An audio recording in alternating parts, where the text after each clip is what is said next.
නිදා ගන්න සුදුසුම දිශාව මොකක්ද කියලා ඔබ දන්නවද? උදේ ඉඳන් ජීවිතේ කොට දාගන්න වෙහෙස මහන්සි වෙලා රාත්‍රියේ නිදන කාමරයට යන්නේ සුවබර නිින්දක් ලබන්න. අපි මොන දේ කළත් වැඩක් නෑ අපිට සුවබර නිින්දක් නැත්නම්. වාස්තු විද්‍යාවේ සඳහන් වන විදිහට උතුරු දිශාවට හිස දමන්නේ නැතුව අනෙක් දිශා තුනටම නිදා ගැනීම සුදුසුයි කියා කියන්නේ. උතුරු දිශාවට හිස තබලා නිදා ගන්න එපා කියලා කියන්න විද්‍යාත්මක හේතුවකුත් තියෙනවා. මේ අපේ පෘථිවියේ චුම්බක ශක්තියක් තියෙනවා. මේ උතුරු දිශාවේ තියෙන ධනාත්මක චුම්බක ශක්තියක්. දකුණු දිශාවේ තියෙන ඍණාත්මක චුම්බක ශක්තියක්. අපේ සිරුරේ හිස ප්‍රදේශයේ තියෙන ධනාත්මක චුම්බක ශක්තිය.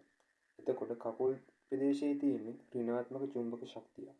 උතුරු දිශාවට හිස දාලා නිදා ගන්න විට ධනාත්මක ශක්තියින් දෙකක් එකට ගැටෙනවා. ඒට ඔයා නිදා ගැනීමේදී විවිධ බාධා ඇතිවීමට ලක් වෙන්න පුළුවන්. ඒ නිසා උතුරු දිශාවට හිස දාලා නිදා ගන්න එපා කියලා තමයි වාස්තු විද්‍යාවේ සඳහන් වෙන්නේ. ඉතින් මේ ආකාරයට තමයි නිදා ගැනීමේදී සුදුසු දිශාව තෝරගන්නේ. ඉතින් අද ගෙනාපු වීඩියෝ එක හොඳද?